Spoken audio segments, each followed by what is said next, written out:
Hey friends, it's your pal Mike Shea from Sly Flourish, here with another episode of Sly Flourish's Lazy GM Prep. In this weekly show, I go through steps from Return of the Lazy Dungeon Master while preparing for my Sunday role-playing game. In this case, I am running the Shadowdark role-playing game by Arcane Library in the setting known as the Gloaming, which is the setting from Cursed Scroll 1, also available from the Gloaming.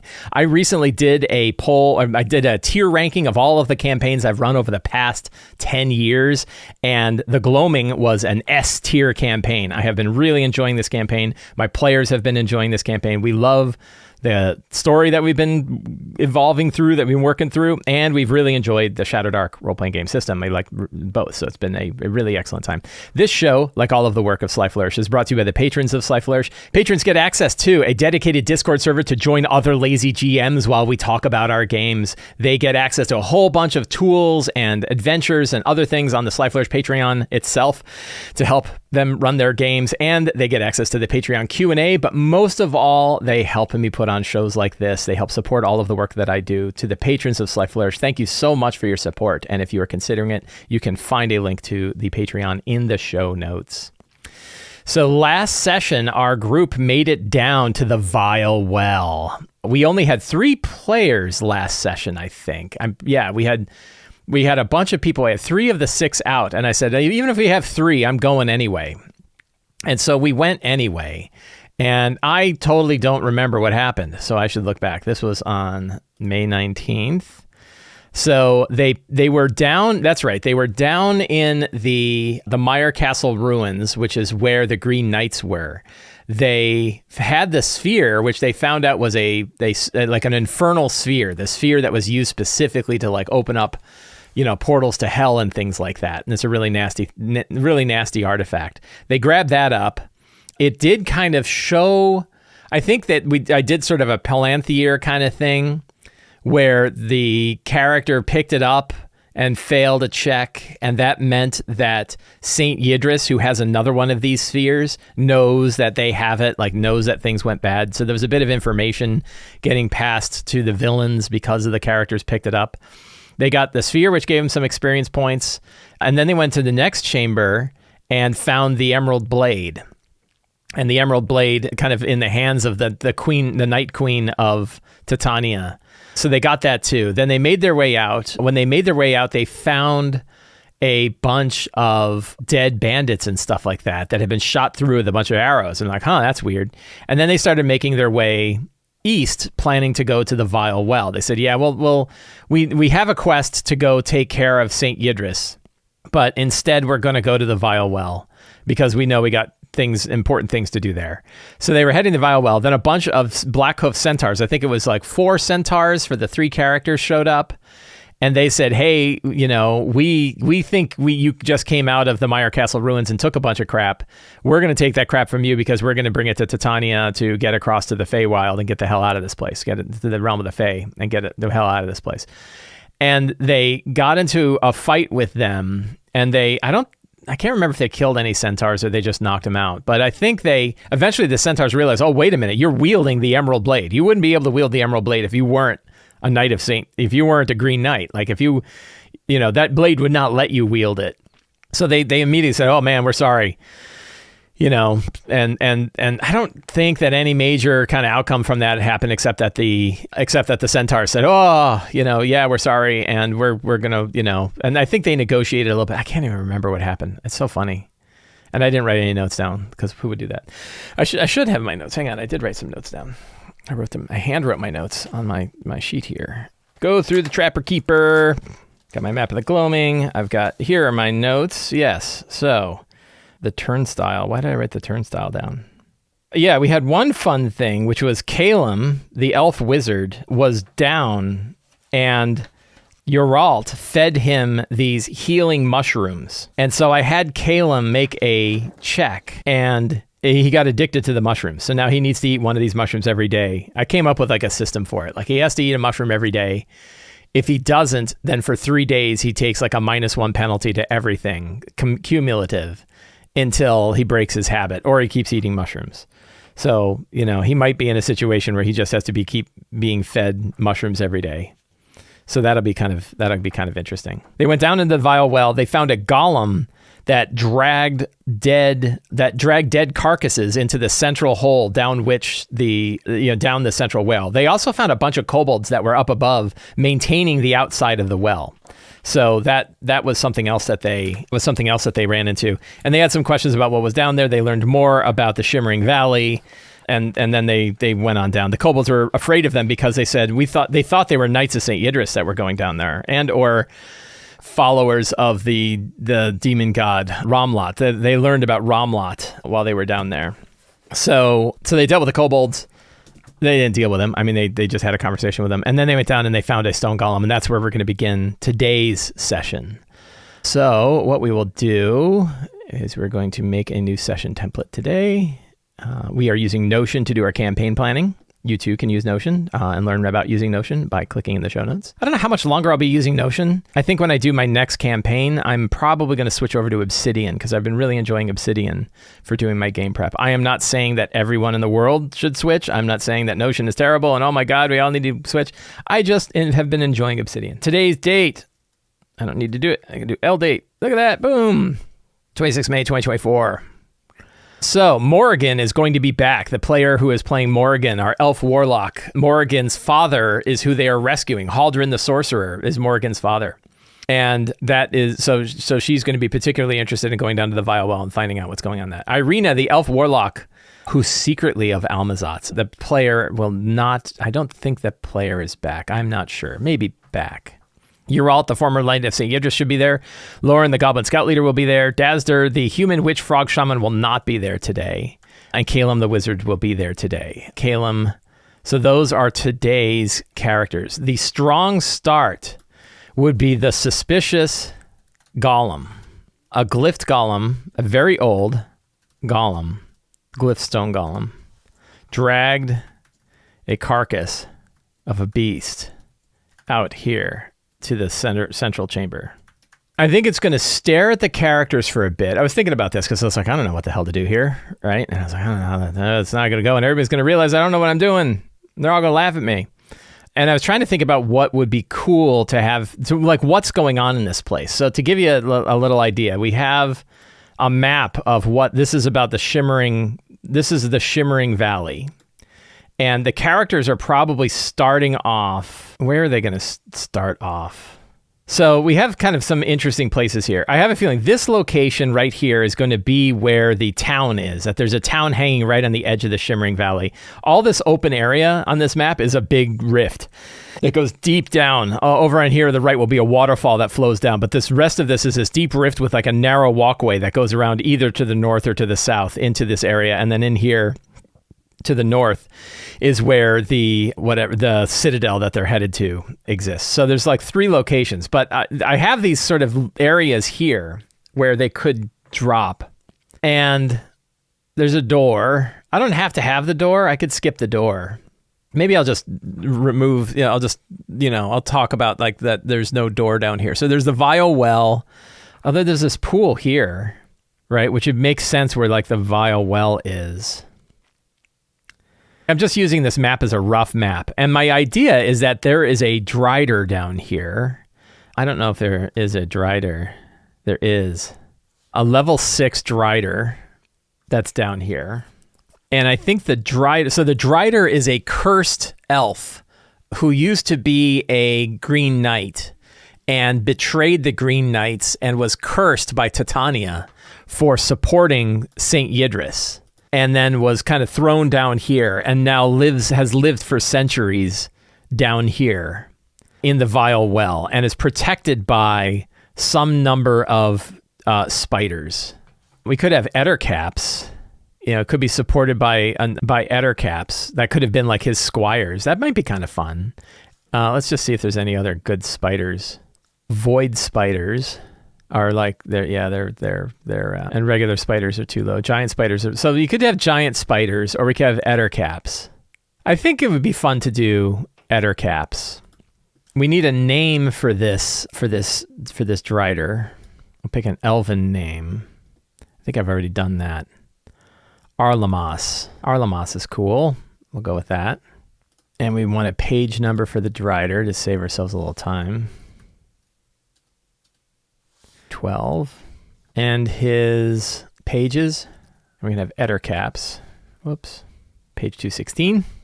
How many of these the 2d6 would be a lot. 2d4 would be 5 of them on the average. How many make sense? So he probably doesn't have a lot.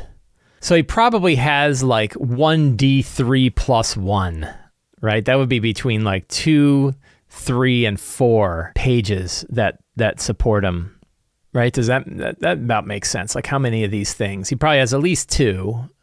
Could he have as many as 7? Could he have as many as 5? So we'll do 1d4 plus 1. 1d4 plus 1 pages. And we'll roll them at the time and see. Like, is 2 too few? No, that's about right. Is 5 too many? No, he could have up to 5. So I think that's, if we're going to add some Shadowdark randomness to this, then I think that would be appropriate. So the scenes are meeting Arlamas, because it's very likely to be a conversation with him, right? And we'll see that we'll get into like who he is and what's up with him. And then there's like the chambers, traversing the chambers of the vile well. He probably has some treasure. So one of the things is because Shadowdark is sort of a treasure focused game, one of the things is like, if you're facing a creature that may or may not be hostile, but that creature has treasure, your incentive is to kill it and get the treasure. That's not, like, I'm sure that's fine.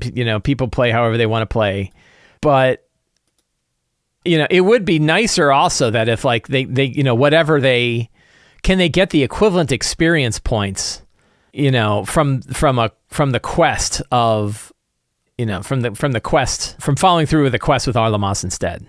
And, and sometimes you just have to tell the players that. So here's what I'm thinking about. So Arlamas is a Drider. He is cursed by Titania because he was a supporter of Saint Yidris, who was a corrupt knight that was a former corrupt Green Knight. He was a Green Knight. Arlamas was a Green Knight as well. Arlamas was cursed and turned into a Drider and thrown down here in the Vile Well. He operates in the Vile Well. There's a golem that feeds him. Where did the golem come from? Maybe even he doesn't know. The golem is older than the well itself, and the golem has just decided to, like, it regularly kills creatures and brings their bodies so that Arlamas can eat them. Arlamas is like hundreds of years old, and he hates existence. He just wants to disappear, but he cannot be killed. If you cut him down, he will just reconstitute himself. He just rebuilds over some number of days, right? So like if they kill him, he'll be dead here. His carcass will be dead, but he will just reform here. He said like he's even thrown himself off into the gorge and still somehow is tied to this place. But the one thing that could destroy him is the Sphere of Annihilation. And the Sphere of Annihilation, and Haldren made a deal with him that he was going to get the Sphere of Annihilation and use it upon Arlamas.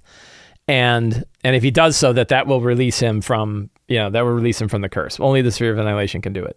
That's a secret and clue, right? Arlamas, a former Green Knight who betrayed the Order along with Saint Yidris, cannot die. Every time he tries or is struck down, he reconstitutes in the Vile Well. Only the Sphere of Annihilation can destroy him. Haldren promised to recover the sphere and use it on Arlamas, but never returned. So I think that's a fun bit of story. Traveling through the Vile Well. Then we have a city down here. There's a town in the Shimmering Valley. Did we write? I didn't write them down. Oh no. Do I have it in old notes? I think I have it in old notes. Yeah, so the two main locations are Night Haven and Last Watch. Just so I have that in my thing here with Shimmering Valley. And there's 3 main locations. Last Watch, the Citadel of Ramlot. Night Haven, the orc village of Gidi. And the Vile Well. Sort of an opposite layer of, what was his name? I already forgot his name. That's why I write names down. I'm terrible at names. Arlamas. So that's cool. It gives us three fun locations to explore. So back in our notes. So travel through the Vile Well, arrival at Gidi. We could do, if we cared to, we could do our 7 Samurai. Gidi gets attacked by the cannibals of Ramlot. I don't think we need to do that. Traveling across the Shimmering Valley. No light, totally scary. Arrival at Last Watch. Rescuing. This is really long. This is multiple sessions that we're going to have here. These scenes are, it's going to take, this is a big arc of the campaign is going to be traveling through the Shimmering Valley. So that's cool. Secrets. Let's take a look at secrets. I had a note from a viewer on YouTube who said, "Hey, I saw you copying and pasting your secrets. You said not to do that." I've changed my mind, and I think it is acceptable to add secrets from previous ones. There's a couple things I need to do to update my notes. So I'm going to update my template real quick here while I'm thinking about it.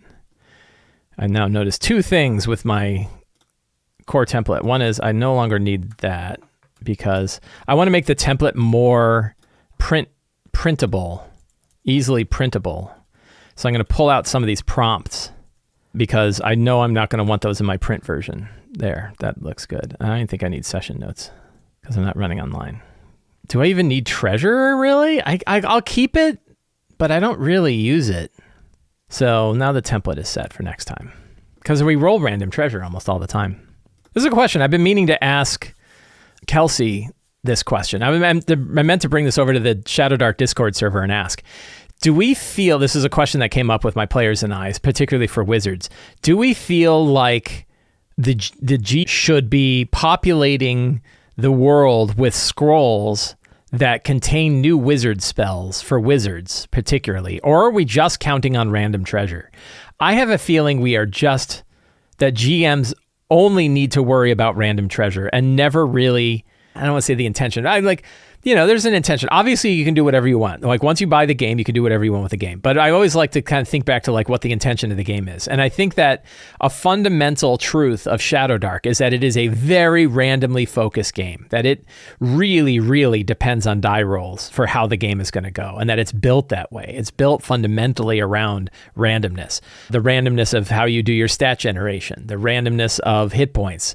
The randomness of random encounters and stuff like that. That there's tons and tons of randomness all throughout. If you look at like the fact that hit points are so, the curve of hit points is much more reduced and damage is almost purely a die roll, means that randomness has a much bigger effect in Shadowdark than it does in like traditional 5e, which is cool, right? It's its own style. It means that the game is going to go in lots of different ways. So I take that to mean that also in the realm of treasure, you don't really build treasure parcels. You don't kind of set things out and say, I'm going to put some items in for particular characters because I think it'd be cool for them to get, which is definitely something I would do in 5e. In the same way, I don't think that there's an intention that you would put spell scrolls in front of the casters because just so that the wizard has an opportunity for more spells. Because the wizards do have opportunities to pick up spells on their own as they like level up and stuff like that. But I think that it's probably intended. So my question is it expected that a GM will be populating the world with spell scrolls outside of random treasure or not? I have a feeling the answer is not, and that you just get them if you get random loot. But I don't really know. Because the other part of it is like the characters have some crazy, crazy powerful magic items that they picked up, and they pick them up because we rolled really, really good rolls on the treasure table sometimes. So I have I think I kind of know the answer to that. Yeah, so like Jim the Puka said, yes, if a player is a wizard, step 1, consider your players. That step 1 is my step. That's a Return of the Lazy Dungeon Master step. I don't know that is the intention of Shadowdark, though, right? Like, obviously I do. I go and I look and I say it, but I haven't really been throwing treasure in here built around the characters. Because the other thing is the characters die frequently. We switch characters a lot. So if I put items in there, I don't think you're breaking the game if you did it. But I also wonder, is that the expectation of the game? My guess is no. My guess is that it isn't. So the Infernal Sphere. So we have the whole thing about the Sphere Infernal contains a piece of the Demon Mulkabir, We did that. St. Yidris is a green knight in service of Titania, battle demons. Yes. The rift couldn't be close in the side. Yes. Although the Yidris are gone. Yes. Yidris rest beneath Greywell Priory. Yes. We don't need the Greywell Priory ones. Haldern traveled to the village of Nighthaven on the edge of the subterranean shimmering valley, where orcish follower Zagidi, the god of feasts, mirth, and wilds, resides. A narrow path along the shimmering valley leads to an underground keep known as Last Watch, the demonic keep of the shimmering valley. This keep is the lair of the followers of Ramlot the Pillager, Ramlot the Hoarder. Ramlot of the Orcs of Ramlot worship at an altar the followers, because it's not going to be just orcs. The followers of Ramlot worship at an altar to their dark god, who holds in its hands a sphere of pure darkness and annihilation. Demon god. Olgar, a Glaberzo in service to Ramlot, rules over the orcs, rules over the followers of Last Watch. Olgar, the Glaberzo, is in league with St. Yidris. Spies of the Knights of St. Yidris warned the followers of Ramlot of Haldren's coming and suggested that he would make a wonderful sacrifice on their bloody slab to their dark god Ramlot. Mugdalblub no longer feels like the characters are going to fulfill the quest, so has reached the other world summoned the Riders of Mugdalblub. I had that. I had them have a vision of the Riders of Mugdalblub. So that's pretty good. Fantastic locations. We have the Vile Well, the Shimmering Valley, Nighthaven, Village of Gidi, and Last Watch, Keep of the Demon God Ramlot. Oh, those are our big locations. NPCs. We're going to want a few. So we have Arlamas, the Accursed. We want to have like somebody we want to have some NPCs in Nighthaven. Probably Sarah, Speaker of Nighthaven, or Elder. We'll just have an Elder. They'll have a village Elder. We have, who else? Who runs the Olgar, the Glaberzo leader of Ramlot of Last Watch. I don't think we need any other NPCs than that. Monsters, we actually have that in the strong start. I don't think I need to have a separate monster section because we're going to be rolling randomly for that. Treasure we just talked about. I expect to roll for treasure. I don't need my list of session notes. I mean, that's one of the things, like, and I've heard people talk about this in comments on my show that, like, I think somebody had a comment about it on Patreon where they said, like, it's something along the lines of the general consensus is like, are you playing Shadowdark the way Shadowdark is intended, or are you bringing more story to it than it typically does? Not as a criticism, really, but just saying, like, are you already diverging from how Shadowdark is intended by throwing so much story on top of it? And hey, I don't really think so, because if you look at the Cursed Scroll books, a lot of the stuff that I'm kind of making up, I'm building off of things that are inside the Cursed Scroll books. The Cursed Scroll books have a lot of lore. All these things sort of exist. So I don't think so. But there is an aspect that, like, Shadowdark can be played like a game of dungeon, like the board game dungeon, where you go into a dungeon, you have certain things, you walk around, you're always in turns. That it can feel board game like. Not as a criticism, not saying like, oh, it's just a board game in the end, but you can kind of count on running it more like a board game than you can, I would say, a traditionally expected version of vanilla 5e. So you don't need to prep your monsters or treasure ahead of time. You might have a couple of NPCs. One of the ways that I've been thinking about it recently is the original Dragon Warrior game, known as Dragon Quest in Japan and Dragon Warrior in the States. And I played this game it was like in the 80s, right? It was in the mid 80s when that came out. And it was the first kind of real top-down Japanese role-playing game that I ever played. Like, we've been playing Zelda and stuff like that, but I'd never played there wasn't, Final Fantasy wasn't out yet, right? Dragon Warrior was the first real role-playing game. It was on the original Nintendo Entertainment System. And one thing that I remembered even then when I was playing it, like, I wasn't a game designer. I wasn't thinking about it from a game design perspective. I don't remember how old I was, 12 or 13. But I remembered, like, hey, this entire game is based on random encounters, except for 2 encounters. There was an encounter with a guy called the Axeman, who was sort of a guardian from the upper half of the game to the lower half of the game. So there was one choke point in the game that you had to get to. And when you got to that choke point, you fought this guy called the Axeman. And I think he was basically intended to say, if you can't beat him, you need to keep running around doing random encounters to level up. so that you can eventually beat the Axeman. And when you beat the Axeman, then you can get to the second half of the game. And then there was the final boss of the game, who was like some wizard dude. And all I remember was that there was only 2 encounters that were pre-staged in that entire game. And even though it was the first Japanese role-playing game I played, I can't remember if I had played Pool of Radiance before then or not. But I didn't have a lot of... Yeah, so everybody's correcting me now. The Axe Lord guarded Eridic's armor, I guess because people have been playing this game a lot more recently. And there's a green dragon that guarded the lower half of the map. So does that mean there were 3 encounters? Were there 3 encounters that were pre-staged? I just remember most of that game were random encounters by far. And then even the early Final Fantasy games. Because I think Final Fantasy 1 was also very loose with the story. And... like you just made your characters and then went off and fought. And it wasn't until the next Final Fantasy game that I played, which in the States was Final Fantasy 2. And that one actually had a story. That was the first time where you had like you were a dark knight and that eventually became like a paladin. I'm losing all the details. All the Final Fantasy people are going to yell at me, but it was like, and that was Final Fantasy 2. It had an actual honest to God story. But before then, there really wasn't even a story. You just wandered around with your characters, you fought in random encounters, and then like you fought a boss and you won. And that feels a little like how Shadowdark is intended to be. That you really don't have super detailed, super like pre-planned, the whole plot lines and whole theories about where things are going to go.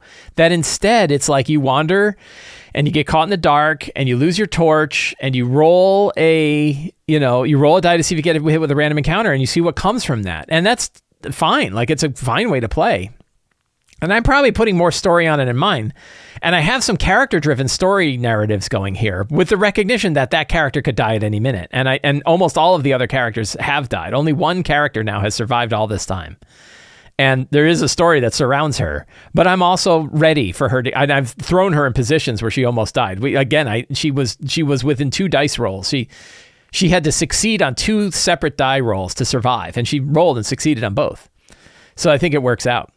So I think that that's an interesting thing to consider when we're looking at Shadowdark and kind of how it plays and how it works out. That is it just kind of can it be, as the core of Shadowdark, really a very heavy, randomly generated dungeon delving game? Not knocking it. And that, how we play it can... it supports that style of play better than it supports others. In the same way, I would say, I had somebody say, hey, how do you make 5e more like an OSR game? And I'm like, play Shadowdark. Like, Shadowdark to me is a 5e variant, right? It uses the 5e SRD. It has very common mechanics that are done for 5e. Ascending armor class, ascending ability checks. Ability checks is your primary interface to the game. Advantage and disadvantage, luck is very similar to inspiration. Monster stats look similar. So like, I consider Shadowdark to be a really, really good opinionated take on 5e. So I don't know why somebody would take, I can, everybody can play whatever they want to play. But if you're asking me, and you didn't ask, but people brought it up, somebody did.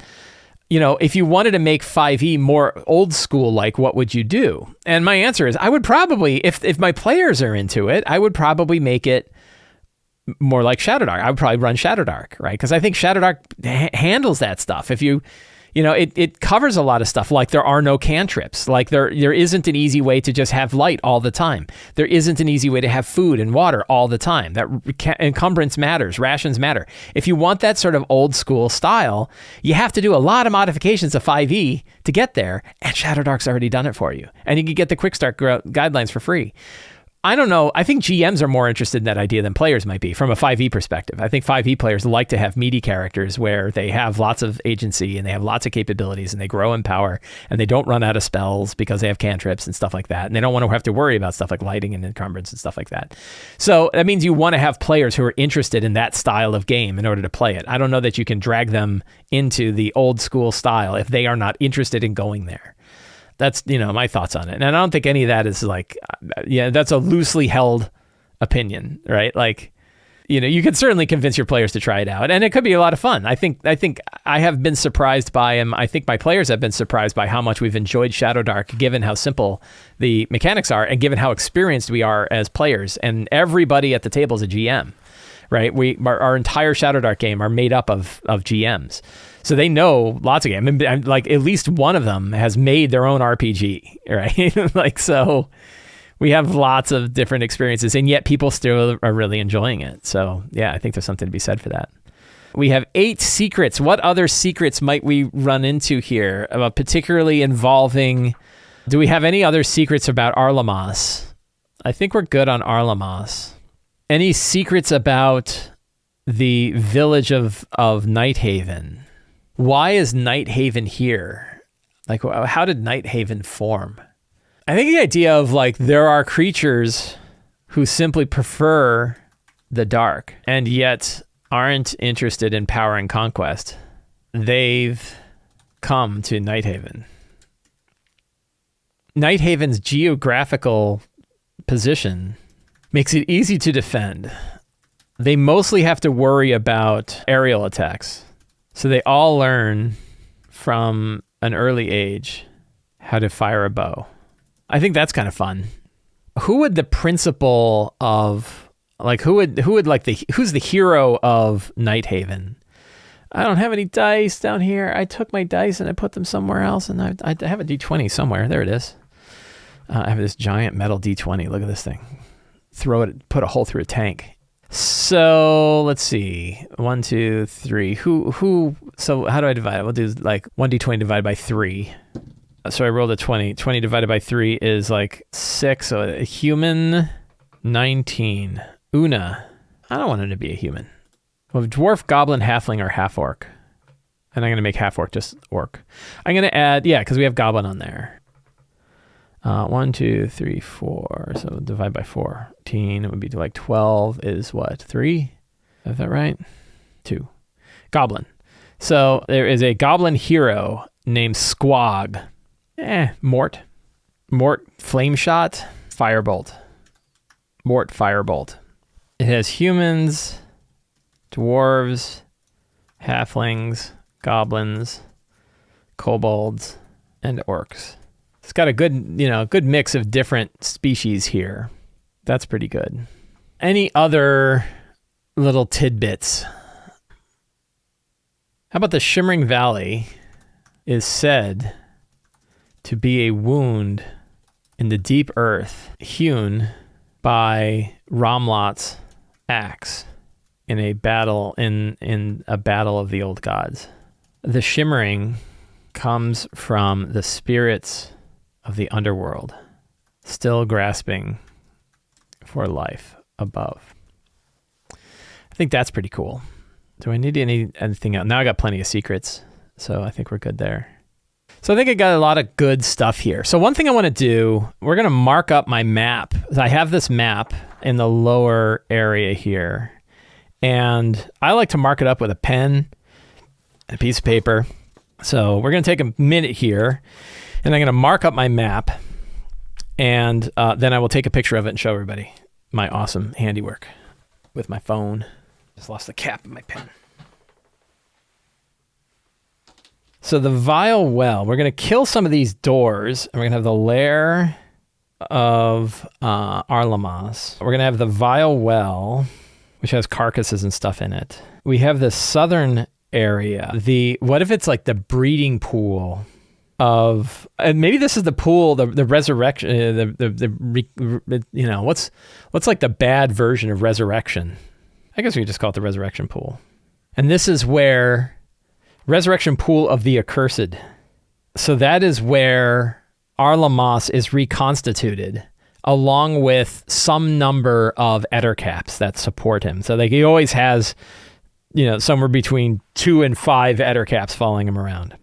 There is probably, and he might have more, he probably has like 2 to 5 that follow him, and then like the ettercap guard post. So there's some ettercaps, this is in this area here. There's some ettercaps that are always hanging out here and making sure that no one kind of comes in or out without them seeing it, right? And it's this raised area, and it's known like the people of Nighthaven over here, no, don't go down that tunnel, right? Like nobody's supposed to really go down that tunnel because that's where the Vile Well is, and that's where the lair of Arlamas is, and he'll kill you and he'll eat you. which means a lot of people don't make it to Nighthaven. So we have the city of Nighthaven, or the town, right? It's a small village. And we have kind of a waterfall over here, and we have sort of a waterfall over here. And that falls out. And then this is the Shimmering Valley. And then we have the passage. There's probably like there's probably like the passage to Last Watch. And there's probably like gargoyles that will grab you and try to throw you into the rift. And that's probably known, right? Like there's no reason they wouldn't know that. So at the passage, it might be fun to have harpies instead of harpies that will try to get you to jump. That could be terrible. Yeah. Some number of harpies will try to get you to fall into the rift, right? So that's way over here. When you go through this narrow passageway, and there's probably a small, like a tiny little bridge that connects the two over there. But harpies will try to convince you to throw yourself into the gorge. So I think that's like pretty straightforward, right? It's not, this isn't like, we're not really doing a dungeon here. We are doing it's like an underground overland map. So there's my annotated version, right? Very, very simple. And I really like hand annotating a map like that. Like I find this to be easier than using any kind of digital tool and nice to throw in my Trapper Keeper notebook. I'm not saying that everybody should get rid of any digital tools. I offer kind of things that I have found to be useful, not that means that things that you find useful are irrelevant, if that makes sense. This is a total fine way to go. And then I could take a digital picture and I can throw out my notes like I'm going to do right now. Friends, I want to thank all of you for hanging out with me today while we prepared for my Shadowdark game. If you enjoyed this show and you want more stuff like this, the best thing you can do is subscribe to the Sly Flourish newsletter. It's absolutely free to sign up. You get a free adventure generator for signing up. You get a weekly RPG-related newsletter along with links to all of the work that I do all over the web. It's all available. All you have to do is give your email address. The link is in the show notes. It's a great way to sign up. You can also support all of the work that I do by becoming a patron of Sly Flourish. Patrons get access to a dedicated Discord server to hang out with other lazy DMs, a fantastic community we have over there on Discord. They help me put on shows like this, and they get lots of tools and adventures and other things to help them run their games. It's a really good deal. You should check it out. And you can pick up any of my books, including Return of the Lazy Dungeon Master, The Lazy DM's Companion, The Lazy DM's Workbook, Forge of Foes, Fantastic Adventure Books, and a lot more over on the Sly Flourish bookstore. Please check it out. There's a lot of really, really good books there. For all the stuff that I've been talking about today come from the books that I've been publishing. Thank you very much. Have a great day, and get out there and play an RPG.